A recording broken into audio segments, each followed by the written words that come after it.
Please subscribe. Please subscribe.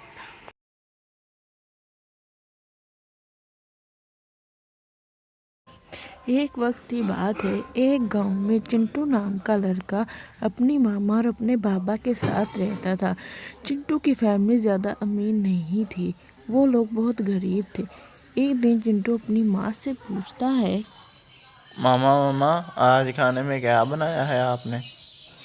Chintu की माँ सायरा अपने बेटे को कहती है, बेटा आज हमारे पास सब्जी नहीं थी, इसलिए हमने खाना नहीं बनाया। इसलिए आज हम दोनों को अचार के साथ ही रोटी खानी पड़ेगी। मामा चाची के घर से ना बहुत अच्छी खुशबू आ रही थी, तो क्या मैं उनकी तरफ से थोड़ा सा सालन लाकर पता कर लूं कि क्या बना हुआ है, मैं उससे रोटी खा लूं? ठीक है बेटा, अगर तुम्हारा दिल करता है तो तुम अपनी चाची की तरफ जाके थोड़ा सा सालन ले आओ। चिंटू अपनी चाची के घर चला जाता है। चिंटू, तुम यहाँ क्या करने आए हो? चिंटू चाची से कहता है, चाची क्या आप हमें थोड़ा सा सालन दे सकती हैं? हमारे घर में सब्जी नहीं बनी। चाची चिंटू से पूछती है। उसके बाद चाची कुछ सोचती है।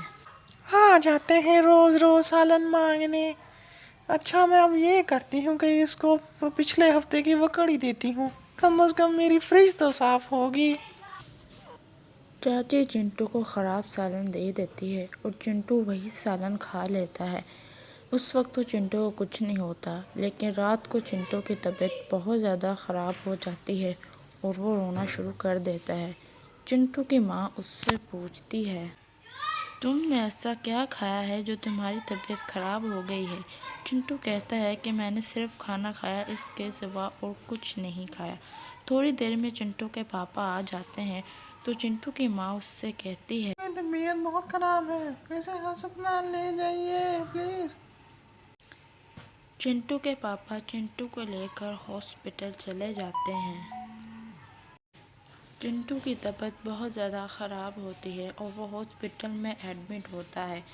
बाद में जब वो घर चला जाता है तो चिंटू के पापा चिंटू की मामा से कहते हैं, तुमने इसे आज क्या खिलाया है? इसकी तबीयत जिस वजह से खराब हुई है। चिंटू की माँ उससे कहती है, मैंने इसे कुछ नहीं खिलाया, ये अपनी चाची की तरफ से जो सालन लेके आया था इसने वही खाया था बस।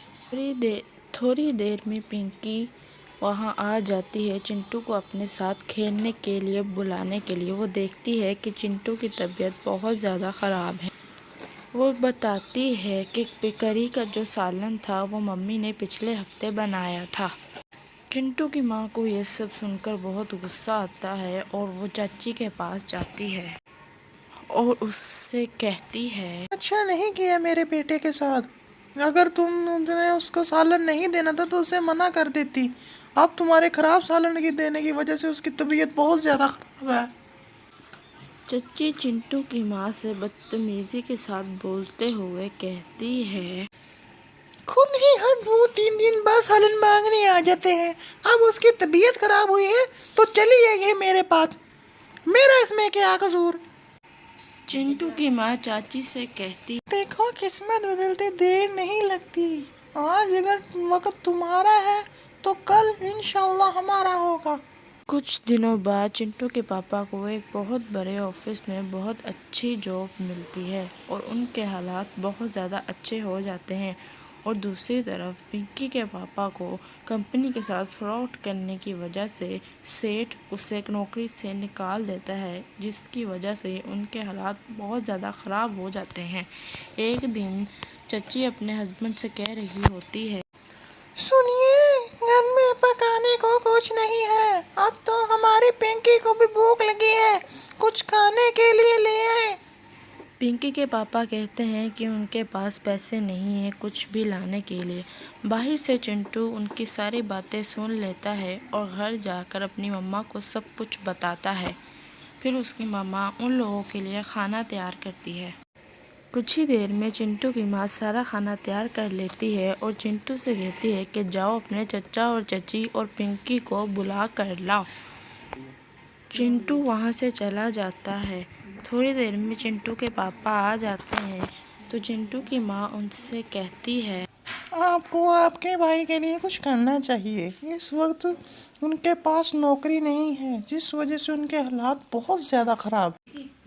चिंटू के पापा उससे कहते हैं, ठीक है, मैं कल उसे अपने साथ ऑफिस ले जाऊंगा। थोड़ी देर में वो सब वहाँ आ जाते हैं और वो इतना सारा खाना देखकर हैरान हो जाते हैं। चच्ची फिर चिंटू की माँ से कहती है कि आपने मेरे लिए इतना कुछ किया और वो माफ़ी मांगती है।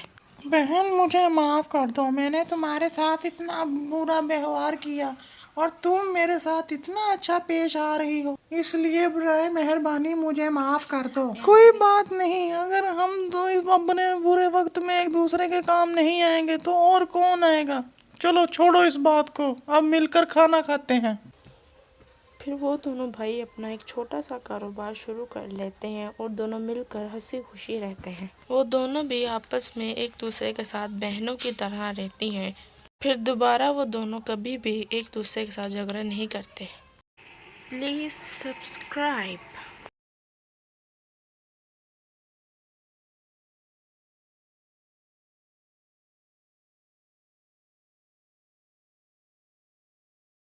Please subscribe.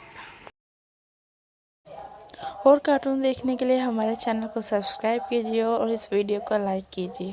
इस वीडियो को दूसरे बच्चों के साथ शेयर भी कीजिए और हाँ, सब्सक्राइब करना मत भूलिएगा। अल्लाह हाफ़िज़।